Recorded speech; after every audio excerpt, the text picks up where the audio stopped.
ನಮಸ್ಕಾರ ಪ್ರಿಯ ವೀಕ್ಷಕರೇ, ತ್ರಿಶಕ್ತಿ ಚಾನಲ್ಗೆ ಸ್ವಾಗತ. ಈಗೊಂದು ಮಂತ್ರ ನಿಮಗೆ ಅದ್ಭುತವಾಗಿರೋಂಥ ಒಂದು ಮಂತ್ರ ತಿಳಿಸ್ತಿದ್ದೀನಿ. ಈ ಮಂತ್ರ ಇವಾಗ ಎಷ್ಟೋ ಜನಗಳಿಗೆ ಭೂತ ಪ್ರೇತ ಹಿಡ್ಕೊಂಡಿರುತ್ತೆ. ಏನು ಮಾಡಿದ್ರೂ ಆ ಭೂತ ಪ್ರೇತಗಳು ಹೋಗೋದಿಲ್ಲ. ಅವುಗಳನ್ನ ಯಾವ ರೀತಿ ಕರೆಯೋದು, ಮತ್ತು ಕೆಲವರು ಈ ಭೂತಗಳನ್ನ ವಶ ಮಾಡ್ಕೊಂಡಿರ್ತಾರೆ, ಭೂತಗಳಿಂದ ಕೆಲಸ ಮಾಡ್ಕೊತಾರೆ, ಇನ್ನೊಬ್ಬರ ಮೇಲೆ ಬಿಡ್ತಾ ಇದ್ದಾರೆ. ಇವಾಗ ಅವರಿಗೆ ಶತ್ರುಗಳಿಗೆ ಹೋಗಿ ಇವಾಗ ಮಾಟ ಮಂತ್ರಗಿನ ಪ್ರಯೋಗಗಳು ಮಾಡೋದೇ ಜಾಸ್ತಿ. ಆತ್ಮಗಳನ್ನ ಬಿಡೋದು, ಅವ್ರಿಗೆ ನಾನಾ ವಿಧದಲ್ಲಿ ಕಷ್ಟ ಕೊಡೋದು, ಅದು ಎಲ್ಲೋದ್ರೂ ಪರಿಹಾರ ಸಿಗಲ್ಲ. ಯಾಕೆ ಅಂದರೆ ಪರಿಹಾರ ಅಂದರೆ ಅದು ಮಾಡಿರೋದೇ ಒಂದು, ಇದಾಗಿರೋದೇ ಒಂದು. ಈ ಪ್ರೇತಗಳನ್ನ ಮೈ ಮೇಲೆ ಆತ್ಮ ರೂಪದಲ್ಲಿ ಬಿಟ್ಟಾಗ ನೀವು ಯಾವ ಹಾಸ್ಪಿಟ್ಲಿಗೆ ಹೋದರೂ ಎಲ್ಲೂ ಹೋದರೂ ನಿಮಗೆ ಉತ್ತರನೇ ಸಿಗಲ್ಲ. ಎಲ್ಲೋ ಹೋಗ್ತೀರಾ, ಮಾಟ ಮಾಡಿಸ್ಬಿಟ್ಟಿದ್ದಾರೆ ಅಂತಾರೆ. ಮಾತೆತ್ತಿದ್ರೆ ಅದೇ ಹೇಳೋದು ಇವಾಗ ಜಾಸ್ತಿ, ಮಾಟ ಮಂತ್ರ ಮಾಡಿಬಿಟ್ಟಿದ್ದಾರೆ ಅಂತಾರೆ. ಆದರೆ ಮಾಟ ಮಂತ್ರ ಮಾಡಿಬಿಟ್ಟು ಅವ್ರ ಹತ್ರ ಹೋಗ್ತೀರಾ, ಅವರು ಏನೋ ಒಂದು ತಡೆ ಹೊಡಿತಾರೆ, ಏನೋ ಕುಡಿಕೆ ಮಡಿಕೆ ಮಾಡಿಕೊಡ್ತಾರೆ, ಅಲ್ಲಿ ನಿಮಗೆ ಸರೋಗಲ್ಲ. ಯಾಕೆ ಅಂದರೆ ಇದು ಮಾಟ ಮಂತ್ರ ಆಗಿ ನಿಮ್ಗೆ ಆದಿ ಬೀದಿನಲ್ಲಿ ಬಂದಿರೋದಾದರೆ ದಿಢೀರ್ನು ಹೋಗ್ಬಿಡುತ್ತೆ. ಆದರೆ ಪ್ರೇತಗಳನ್ನ ಆತ್ಮಗಳನ್ನ ರೂಪದಲ್ಲಿ ಅವುಗಳಿಗೆಲ್ಲ ಯಾವ್ಯಾವ ರೀತಿಯಾಗಿ ಬಲಿ ಕೊಟ್ಟು ಈ ಕೆಲಸ ಮಾಡಬೇಕು ಅಂತೇಳಿ ಶತ್ರುಗಳ ಮೇಲೆ ಬಿಟ್ಟಿರ್ತಾರೆ ಕೆಲವರು. ಆ ಬಿಟ್ಟಾಗ ನೀವೇನು ಮಾಡಿದ್ರೂ ನಿಮ್ಮನ್ನು ಯಾರೂ ಕಂಡುಹಿಡಿಯೋಕ್ಕೆ ಆಗೋದಿಲ್ಲ. ಯಾವ ರೀತಿಯಾಗಿ ಆ ಕಾಯಿಲೆ ಏನಾಗಿದೆ ನಮಗೆ ಅನ್ನೋದೇ ಗೊತ್ತಿರಲ್ಲ. ಒಳಗೆ ನಿಮ್ಮನ್ನು ಚಿತ್ರಹಿಂಸೆ ಕೊಡ್ತಾ ಇರ್ತವೆ. ಆದರೆ ನಮಗೆ ಎಷ್ಟೋ ಜನ ಈ ಕಷ್ಟಗಳಲ್ಲಿ ಹೇಳುವಾಗ ಒಬ್ಬೊಬ್ರದ್ದು ಒಂದೊಂದು ಸ್ಟೋರಿ, ಒಂದೊಂದು ಕತೆ, ಒಂದೊಂದು ಕಷ್ಟ ಕೇಳ್ತಾ ಇರ್ತೀನಿ. ಅದರಿಂದ ಈಗ ಮಾಟನ ಪರಿಹಾರ ಮಾಡ್ಬೋದು. ಈ ಆತ್ಮಗಳನ್ನ ಬಿಡ್ತಾರಲ್ಲ, ಇದನ್ನು ಅದರಿಂದನೇ ನಾವು ಮುಳ್ಳಿನಿಂದನೇ ತೆಗಿಬೇಕು. ಇನ್ನು ನಾವು ಹೋಗಿ ಆಗಿರೋದಕ್ಕೆ ಬಿಟ್ಟು ಬೇರೆದನ್ನು ನಾವು ಮಾಡೋಕ್ಕೆ ಹೋದ್ವಿ ಅಂದರೆ ಅದು ನಮಗೆ ಅದು ಸರಿ ಹೋಗಲ್ಲ. ಸುಮ್ಮನೆ ಸುತ್ತಿ ಯಾವ ದೇವಸ್ಥಾನಕ್ಕೆ ಹೋದರೂ ನಮ್ಗೆ ಕಷ್ಟ ಪರಿಹಾರ ಆಗಲ್ಲ, ಯಾವ ಮಂತ್ರಿಕರ ಹತ್ರ ಹೋದರೂ ಪರಿಹಾರ ಆಗಲ್ಲ. ನಮಗೆ ಯಾವುದು ಮಾಡಿರ್ತಾರೋ ಅದನ್ನೇ ಮಾಡಿ ನಮಗೆ ಅದನ್ನು ಪರಿಹಾರ ಮಾಡಬೇಕು.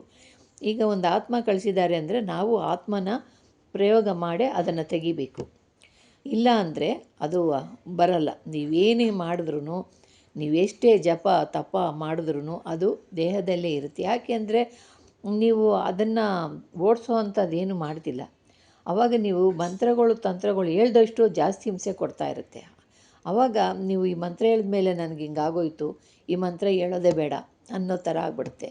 ಅದರಿಂದ ಈಗ ಮಾಡ್ತಿರೋದು ಏನು ಪ್ರಯೋಗಗಳು ಅಂದರೆ ಆತ್ಮಗಳನ್ನ ಇಟ್ಕೊಂಡು ಪ್ರಯೋಗ ಮಾಡ್ತಿದ್ದಾರೆ. ಈ ಆತ್ಮಗಳಿಂದ ಹಲವಾರು ಜನಗಳು ಕಷ್ಟದಲ್ಲಿ ಬಳಲ್ತಿದ್ದಾರೆ. ಅಂಥದಕ್ಕೆ ಒಂದು ಮಂತ್ರ ನಿಮ್ಗೆ ಹೇಳ್ತೀನಿ. ಇದು ಮಾಡೋವಂಥ ಆತ್ಮಗಳನ್ನ ಕರೆಯೋವಂಥ ಮಂತ್ರ ಇದು. ಇದನ್ನು ಪಿಶಾಚಿಗಳನ್ನ ಕರೆಯೋವಂಥ ಮಂತ್ರ ಇದು. ಇದನ್ನು ಸುಮ್ಮನೆ ನೀವಷ್ಟಕ್ಕೆ ನೀವೇ ಹೇಳ್ಕೊಳ್ಳೋದಲ್ಲ. ಇದು ತಿಳಿದಿರೋಂಥ ಮಂತ್ರಿಕರಾಗಿರಬೇಕು, ಅವರು ಅಂಥ ವಿದ್ಯೆ ಕಲ್ತಿರಬೇಕು. ಆವಾಗ ಈ ಮಂತ್ರನ ಹೇಳಿದ್ರೆ ಅದು ಹೊರಗೆ ಅದು ಆವೇಶದಿಂದ ಬಂದು ನನ್ನನ್ನು ಯಾರು ಕಳಿಸಿರೋದು, ನನಗೆ ಯಾರು ನಮಗೆ ಇಂಥ ತೊಂದರೆ ಕೊಟ್ಟಿರೋದು, ಅವ್ರು ಕಳಿಸಿದ್ದಾರೆ, ನಾನು ಬಂದಿದ್ದೀನಿ ಅಂತ ಆವಾಗ ಅದು ಹೇಳುತ್ತೆ. ಅದಕ್ಕೂ ಏನು ಕೊಡಬೇಕೋ ಕೊಟ್ಟು, ಅದಕ್ಕೆ ಕೇಳಿರೋದನ್ನು ಕೊಟ್ಟು, ಅವರು ಕೇಳೋ ರೀತಿಯಲ್ಲಿ ಕೇಳಿ ಅದನ್ನು ಹೊರಗೆ ಕಳಿಸ್ತಾರೆ. ಅದೇ ರೀತಿಯಾದಂಥ ಇದು ಅವ್ರನ್ನ ಕರೆಯೋ ಮಂತ್ರ. ಇದು ಪಿಶಾಚಿಗಳನ್ನ ಕರೆಯೋ ಮಂತ್ರ. ಇದು ಮಂತ್ರವಾದಿಗಳು ಮಾಡೋ ಅಂಥ ಮಂತ್ರಗಳು. ಈಗ ನಮ್ಮಲ್ಲಿ ಬಿಡಬೇಕು ಅಂದಾಗ ಪಿಶಾಚಿಗಳನ್ನ ಇವರು ಈ ಮಂತ್ರನ ಹೇಳ್ಬಿಟ್ಟು ಅವ್ರಿಗೇನು ಬೇಕೋ ಅವ್ರಿಗೆ, ಏನು ತಿಂತೀಯಾ ಕುಡಿತೀಯಾ, ಕೆಲವು ಕುಡಿತವೆ, ಕೆಲವು ತಿಂತವೆ, ಕೆಲವು ಇನ್ನೊಂದು ಕೇಳ್ತವೆ, ಒಂದೊಂದು ವಿಧಾನ ಚಟಗಳಿರ್ತವೆ. ಆ ಚಟಗಳನ್ನ ನನಗೆ ಪೂರೈಸ್ಕೋಬೇಕು ಅಂದ್ಬಿಟ್ಟು ನನಗೆ ಇದನ್ನು ಕೇಳ್ತಾ ಆಯಿತು ಅಂದ್ಬಿಟ್ಟು ಅವರು ಅದಕ್ಕೆ ಏನು ಬೇಕೋ ಅದನ್ನು ಕೊಟ್ಟು ಕಳಿಸ್ದಾಗ ಇಂಥವರು ಇಂಥದ್ದು ಹೆಸರು ಅಂದ್ಬಿಟ್ಟು ಫೋಟೋ ತೋರಿಸ್ತಾರೆ. ತೋರಿಸಿದ ತಕ್ಷಣ ಅಂಥವ್ರ ದೇಹದಲ್ಲಿ ಹೋಗ್ಬಿಟ್ಟು ಸೇರಿಕೊಂಡು ವಿಚಿತ್ರವಾದಂಥ ಕಷ್ಟಗಳು ಕೊಡ್ತವೆ. ಮನೆ ಹಾಳು ಮಾಡಬೇಕಾ, ಮತ್ತು ಅವ್ರ ದೇಹನ ಹಾಳು ಮಾಡಬೇಕು, ಈ ಥರ ಮಾಡು ಅಂತ ಹೇಳಿದಾಗ ಆ ಥರ ಕಷ್ಟಗಳು ಕೊಡ್ತವೆ. ಈ ಆತ್ಮಗಳು ಈಗ ಭಾಳ ಮಾಡ್ತಿರೋದು ಕೆಲಸಗಳು ಆತ್ಮಗಳು ದೇಹಕ್ಕೆ ಬಿಡ್ತಿದ್ದಾರೆ.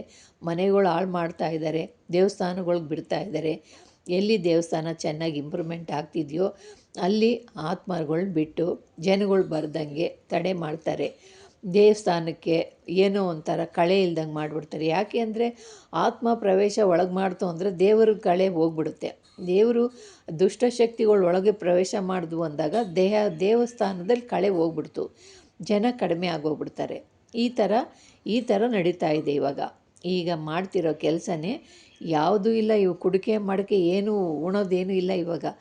ಆತ್ಮನ ಒಂದು ಗಾಳಿ ರೂಪದಲ್ಲಿ ಒಳಗೆ ಬರುತ್ತೆ, ಮನೆ ಒಳಗೆ ದೇಹದಲ್ಲಿ ಒಕ್ಕುತ್ತೆ.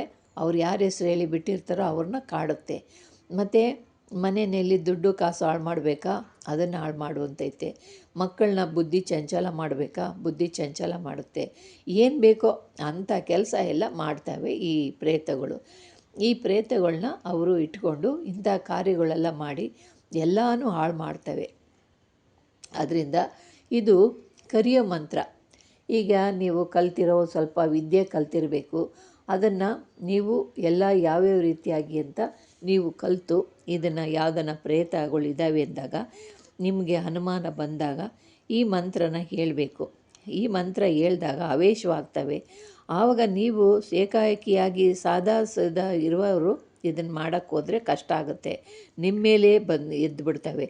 ಅದರಿಂದ ನೀವು ದೇಹ ರಕ್ಷಣೆ ಆಗಿರಬೇಕು, ನಿಮ್ಮ ಸೇಫ್ಟಿನಲ್ಲಿ ನೀವು ಹುಷಾರಾಗಿರಬೇಕು.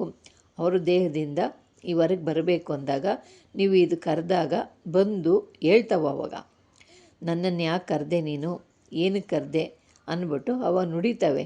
ಆವಾಗ ಯಾರು ಕಳಿಸಿದ್ದು, ಏನು ಕಳಿಸಿದ್ದು ಅಂತ ನೀವೆಲ್ಲ ಕೇಳ್ಬೋದು. ಅದಕ್ಕೇನು ಕೊಡಬೇಕೋ ನೀವು ಕೊಡಬೇಕು. ಕೊಟ್ಬಿಟ್ಟು ಯಾವ್ಯಾವ ರೀತಿಯಾಗಿ ಕೊಟ್ಟು ಅದನ್ನು ಹಿಂತಿರುಗಿಸ್ಬೇಕೋ ತಿರುಗಿಸ್ಬೇಕು. ಅಂದರೆ ಸುಮ್ಮನೆ ಹೋಗಂದರೆ ಹೋಗಲ್ಲ, ಅದಕ್ಕೂ ಬಂದೋಬಸ್ತ್ ಮಾಡಿ ಹಿಂದೆ ತಿರುಗಿಸ್ಬೇಕು. ಆವಾಗ ಅವು ಹೊರಗಡೆ ಹೋಗ್ತವೆ. ಆವಾಗ ನಿಮ್ಮ ದೇಹದಲ್ಲಿರೋವಂಥ ಮನೆಯಲ್ಲಿರೋವಂಥ ದುಷ್ಟಶಕ್ತಿಗಳನ್ನ ನೀವು ದೂರ ಮಾಡ್ಕೋಬೋದು. ಪ್ರಿಯ ವೀಕ್ಷಕರೇ, ಭಾಳ ಅರ್ಥ ಮಾಡ್ಕೊಳ್ಳೋದು ತುಂಬ ಇದೆ. ಈಗ ಬರೀ ಮಾಟ ಮಂತ್ರ ಅಂತಲೇ ತಿಳಿಬೇಡಿ. ಮಾಟ ಮಂತ್ರ ಪರಿಹಾರ ಮಾಡ್ಬೋದು.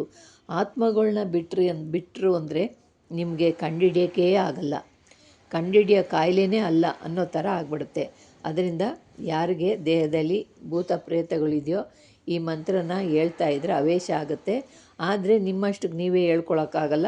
ಬೇರೆ ಒಂದು ಸ್ವಲ್ಪ ಸಾಧನೆ ಮಾಡಿರೋರಾದರೆ ಅದನ್ನು ಹಿಡ್ಕೊಂಡು ಅವರು ಕೇಳ್ಬೋದು. ಆವೇಶ ಆದಾಗ ನೀನು ಯಾರು ಏನು ಅಂತ ಬಂದು ಹೇಳುತ್ತೆ. ಅದರಿಂದ ಇದನ್ನು ಪರಿಹಾರ ಮಾಡ್ಕೊಳ್ಳೋರು ಮಾಡ್ಕೊಳ್ಳಿ. ಆವೇಶ ಬಂದು ಅದು ಏನು ಬೇಕೋ ಮಾತಾಡುತ್ತೆ. ಇದು ಪಿಶಾಚಿಗಳನ್ನ ಕರೆಯೋ ಮಂತ್ರ. ಇದರಿಂದ ಎಷ್ಟೋ ಜನಕ್ಕೆ ಅನುಕೂಲ ಆಗುತ್ತೆ. ಪ್ರಿಯ ವೀಕ್ಷಕರೇ, ಎಲ್ಲರ ನೋವು ತಿಳ್ಕೊಂಡು ಒಂದೊಂದಾಗಿ ನಿಮಗೆ ನಾನು ತಿಳಿಸ್ಕೊಂಬರ್ತಾ ಇರ್ತೀನಿ. ಈಗ ಎಲ್ಲಿಂದ ಎಲ್ಲಿ ನೋಡಿದ್ರು ಇದೇ ಕಾಟ ಆಗೋಗ್ಬಿಟ್ಟಿದೆ. ಈ ಪ್ರೇತಗಳು ಕಾಟ, ಪ್ರೇತಗಳಿಂದ ಆತ್ಮಗಳಿಗೆ ಬಿಡೋದು, ಆತ್ಮಗಳನ್ನ ಮಾಡಿ ಆತ್ಮ ಇನ್ನೊಬ್ರಿಗೆ ಮನೇನ ಹಾಳು ಮಾಡೋದು, ಇನ್ನೊಬ್ರ ದೇವಸ್ಥಾನ ಹಾಳು ಮಾಡೋದು, ಇನ್ನೊಬ್ಬರ ದೇಹದಲ್ಲಿ ಮಕ್ಕಳನ್ನ ಹಾಳು ಮಾಡೋದು, ಈ ಥರ ಎಲ್ಲ ಮಾಡ್ತಾಯಿದ್ದೇವೆ. ಅವರ ಸೇಡನ್ನು ತೀರಿಸ್ಕೊಳ್ಳೋಕ್ಕೋಸ್ಕರ ಹಿಂಗೆಲ್ಲ ಜನಗಳು ಹಾಳು ಮಾಡ್ತಾಯಿದ್ದಾರೆ. ನೀವು ಎಚ್ಚೆತ್ಕೊಳ್ಳಿ ಪ್ರಿಯ ವೀಕ್ಷಕರೇ. ನಿಮಗೆ ಇದನ್ನು ಒಂದು ಮಂತ್ರ ಕೊಡ್ತಿದ್ದೀನಿ, ಈ ಮಂತ್ರ ಹೇಳ್ಕೊಳ್ಳಿ. ಇದನ್ನು ಮಂತ್ರ 108 ಸರ್ತಿ ಹೇಳಿದ್ರೆ ಸಾಕು. ಇದು ಒಳ್ಳೆ ದಿವಸದಲ್ಲಿ ಸಿದ್ಧಿ ಮಾಡ್ಕೊಳ್ಳಿ. ಇದನ್ನು ಮಂತ್ರ ಹೇಳ್ತಾಯಿರಿ.